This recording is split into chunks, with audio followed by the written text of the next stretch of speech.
couple days ago, Hiroshi Fujiwara of Fragment posted some images of unreleased Nike sneakers that he called part of the 10 collection. And just that post started to pull back the curtain on what we currently know as the Off-White Nike The 10 collection and give us an idea of what was going on behind the scenes and how there was actually a Fragment The 10 collection before Virgil ever came along. And that really got me thinking, what if the Off-White Nike The 10 collection had never released in 2017 and instead we got a Fragment The 10 collection? What's up everybody, I'm Seth Fowler, and today I want to take a look at how different the sneaker industry and fashion industry would be if Off-White had never collaborated with Nike. But first, let me give you some background on Hiroshi Fujiwara and the Fragment brand. Fujiwara is known as the godfather of the Ura Harajuku fashion scene. He moved to Tokyo in the early 80s and actually found a fascination with the London rock scene. He later found his fascination with New York hip-hop and crossed paths with influential people like Jun Takahashi and Nigo. Fujiwara has been known as an artist, a musician, and a designer, and one of his most notable works was founding the Japanese fashion imprint Fragment. Even before he started work on the conceptual The 10 collection,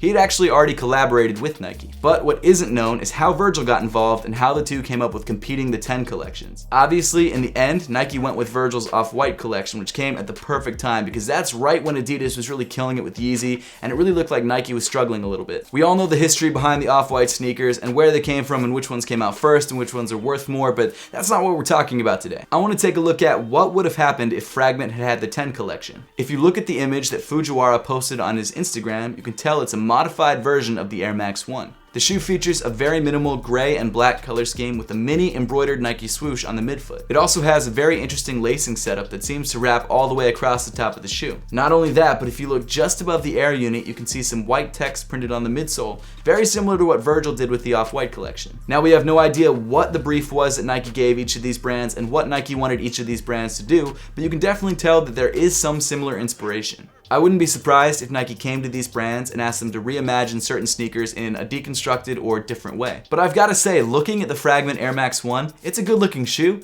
but it's not that exciting. However, if you look at Virgil's Off-White collection, it's filled with color, it's deconstructed, it's wild looking, it's so different from anything we've seen before. And from just that standpoint alone, I think I can understand why Nike picked Off-White's concepts over Fragment's. Like I said, this collection came out at a time when Adidas was really breathing down Nike's neck, and Nike needed to come out with something that would really grab people's attention. And I think with Virgil's Off-White collection, they definitely did that. And I think the reasons that the Off-White Nike collection has such a huge impact on sneakers and fashion as a whole are the same reasons that the Off-White collection was picked over the Fragment collection. Virgil's collection was loud, it was bright, it was different. So backpedaling a little bit, let's try and imagine what would have happened if the Fragment collection had beaten out the Off-White collection. Think back to October 2017 and think about what was popular in sneakers at the time.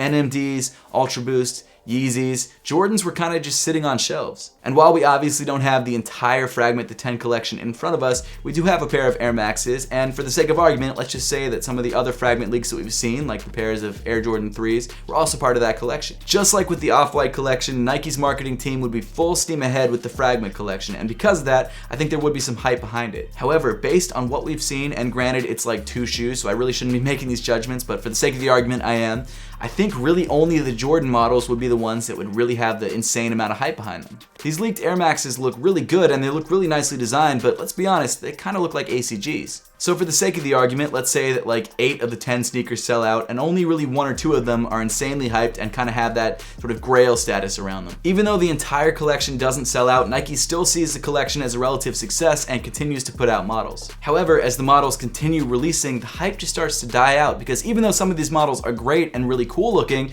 they just don't have that same sort of hype that they did when they first launched. And even though the overall collection was decent and a lot of people liked the sneakers, it just didn't have that sort of game-changing impact that it could have had if the collection was different or more exciting. And let's be honest, we've seen that happen a lot in the past. Nike has come out with tons of collections. Some of them do great, some of them just do okay. And even though this collection was considered a success, it wasn't iconic.